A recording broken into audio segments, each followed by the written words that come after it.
History Coaching. Today we are going to start chapter number 7 of class 11, Permutation and Combination. So chapter Permutation and Combinations में हमने discuss किया था arrangements, किस तरह से आप अरेंज कर सकते हो, किस तरह से आप कंबाइन करके अरेंज करो, ये सब आप इस चैप्टर में डिस्कस करोगे. But before that permutation and combination discuss करने से पहले आपके लिए एक इम्पोर्टेंट टॉपिक है principle, fundamental principle of counting, जो कि आपकी फर्स्ट एक्सरसाइज सारी की सारी इसी प्रिंसिपल पे बेस्ड है और ये इम्पोर्टेंट प्रिंसिपल है परम्यूटेशन एंड कॉम्बिनेशन को समझने के लिए. तो यहाँ पे देखते हैं, ये आपकी एनसीईआरटी की बुक में एक डेफिनेशन दी हुई है. इस डेफिनेशन की बात अभी नहीं करेंगे, पहले एग्जाम्पल से समझते हैं, फिर आपको क्लियर होगा. ओके, तो आपकी बुक में एक एग्जाम्पल दी हुई है, Mohan has 3 pants and 2 shirts. तो आपने इसमें फाइंड क्या करना होगा, बेसिकली नंबर ऑफ वेज, किस तरह से आप अरेंज कर सकते हो, किस तरह से आप अपने डाटा, जो भी आपको कलेक्शन, जो भी आपको गिवन है, उसको कैसे अरेंज कर सकते हो. अब बताओ, नंबर ऑफ वेज फाइंड करना है आपने. यहाँ पे फाइंड करना है number of ways he can wear, कितने वे में वो ये वेयर कर सकता है, वो कैसे कर सकता है. हो सकता है उसने फर्स्ट पैंट पहनी हो, सेकंड शर्ट पहनी हो सकता है सेकंड पैंट हो, सेकंड शर्ट हो, कुछ भी हो सकता है. आपने नंबर ऑफ वेज बताने हैं. अब यहाँ पे आपको क्या होगा कि नंबर ऑफ वेज पूछे होंगे, ये नहीं बोला होगा कि उनकी कॉम्बिनेशन बना के दिखाओ. तो नंबर ऑफ वेज को फाइंड करने के लिए ये हमारे पास प्रिंसिपल है. सबसे पहले देखते हैं, हमारे पास 3 पैंट्स है, P1, P2, P3. हो सकता है उसने फर्स्ट पैंट के साथ फर्स्ट शर्ट पहनी हो, S1 लिख दिया मैंने, उसको डिनोट किया सिंपली. हो सकता है उसने फर्स्ट पैंट के साथ सेकंड शर्ट पहनी हो. सिमिलरली हो सकता है उसने P2 के साथ S1 first shirt and second pant के साथ second shirt. Similarly S1 and S2. तो हमारे पास ये पॉसिबिलिटीज बन रही है.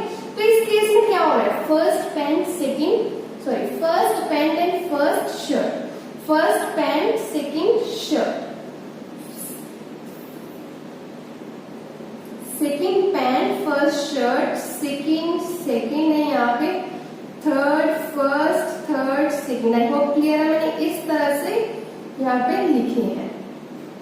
ठीक है, तो हमारे पास नंबर ऑफ वेज देखो 1 2 3 4 5 6 नंबर ऑफ वेज. तो इसका आंसर क्या हो जाएगा, 6 वेज तो हो गया. बट अगर आपके पास कोई कलेक्शन ज्यादा दी होते तो यहाँ पे 10-20 हो जाता, तो आपको इतनी अरेंजमेंट्स करनी मुश्किल हो जाती. तो आप उस केस में क्या करते हैं, आपको डायरेक्ट आंसर चाहिए, क्योंकि आपसे किसी ने ये सब तो पूछा नहीं है, सिर्फ नंबर ऑफ वेज पूछे हैं. तो उस केस में हमारे पास ये प्रिंसिपल आएगा. वो कैसे अप्लाई होगा, अब बात करते हैं हम डेफिनेशन की. डेफिनेशन में देखो क्या है, if an event can occur in m different ways, कोई एक इवेंट जो है m डिफरेंट वेज में अकर कर रहा है, कोई भी एक इवेंट कितने वेज में, m डिफरेंट वेज में अकर करेगा, उसको कितने वेज है, m. Another event can occur in n different ways, second event कोई है वो n वेज से अकर कर रहा है, उसके वे कितने हैं, n है.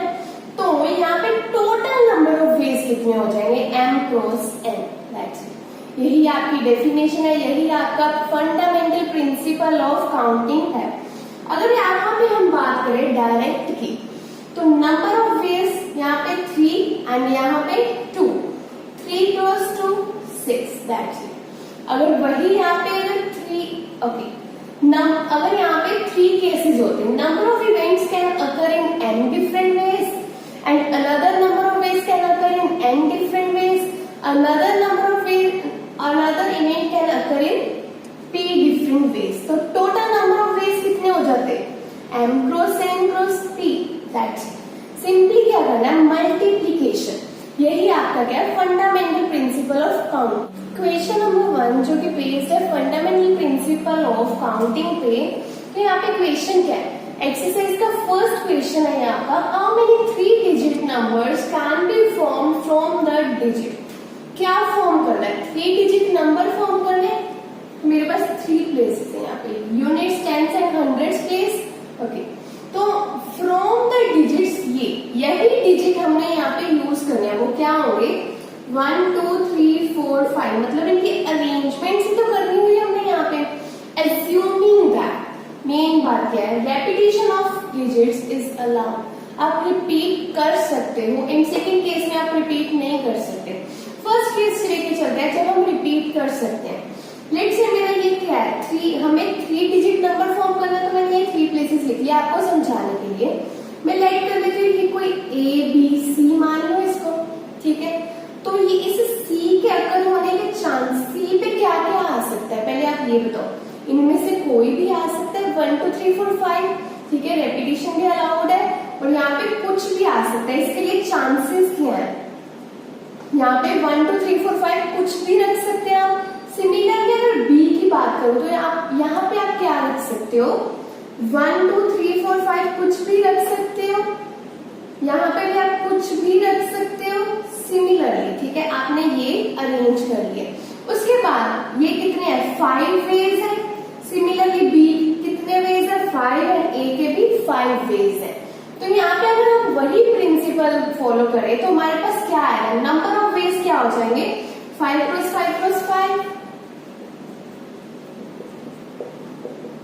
125, दैट्स इट।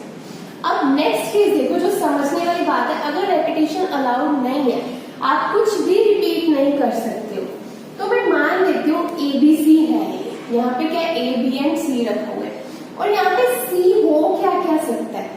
फर्स्ट केस में तो देखो C क्या क्या हो सकता है, इनमें से कुछ भी हो सकता है C, 1 2 3 4 5, ठीक है। फिर अगर मैं B की बात करूं तो उन B के चांसेस क्या हैं, जब तो हमने बात की थी कि रेपिटेशन अलाउड है तो हमने यहाँ पे लिखे थे 1 2 3 4 5 सारे के सारे। अब यहाँ पे अलाउड नहीं है तो आप क्या करोगे, जो नंबर आपने यहाँ पे रख दिया वो आप B में इंक्लूड नहीं करोगे।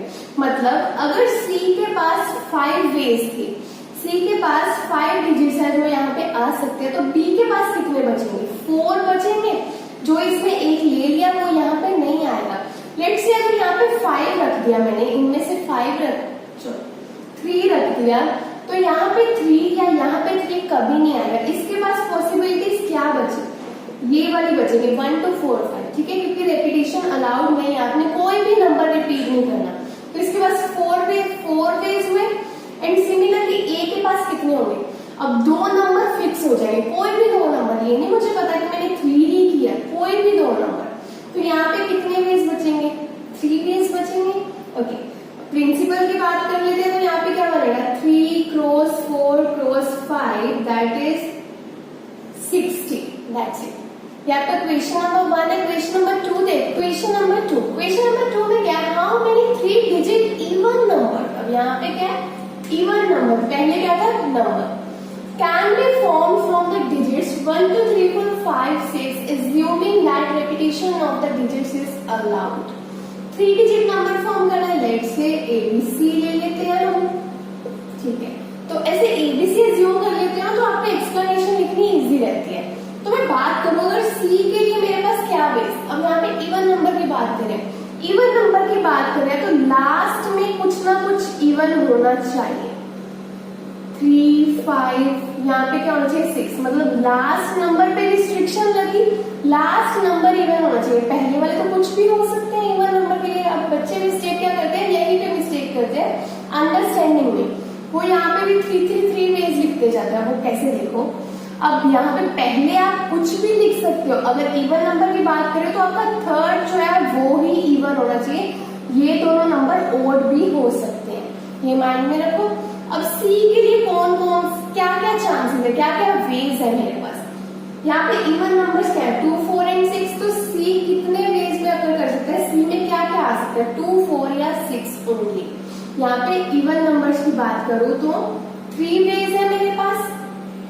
सिमिलरली अगर B की बात करो, अब यहाँ पे रेपिटेशन अलाउड है, अगर आपने यहाँ पे 2 फिक्स कर दिया, लेट कर रहे हैं, सपोज कर रहे हैं, अगर आपने 2 यहाँ पे फिक्स कर दिया तो आप वो 2 यहाँ पे भी लिख सकते हो और यहाँ पे भी लिख सकते हो सकता है आपका नंबर भी ऐसे हो जाए। बट क्या बात कर रहे हैं कि यहाँ पे रेपिटेशन अलाउड है। ओके, तो B के पास कितने वेज है, कोई भी आ सकता है 1 2 3 4 5 6 में से, तो टोटल कितने वेज हो गए, 6। ओके, फिर A की बात कर लेते हैं, तो A के पास भी कितने वेज होंगे, 6, क्योंकि यहाँ पे भी कुछ भी आ सकता है। 1 2 3 4 5 एंड 6। अब फंडामेंटल प्रिंसिपल ऑफ कैलकुलेशंस अगर लगाते हैं तो मेरे पास क्या बनेगा, 6 क्रॉस 3, दैट्स इट। यही आपका आंसर आएगा। नेक्स्ट क्वेश्चन देखते हैं, क्वेश्चन नंबर 3। क्वेश्चन नंबर 3 में क्या है, how many 4 letter code can be formed. अब यहाँ पे क्या फॉर्म करना है, 4 letter code, let's say ABCD, ठीक है, can be form using first 10 letters of English alphabet. 10 letters की बात कर रहे हैं, 10 लेटर्स से आपको 4 डिजिट का एक कोड बनाना है।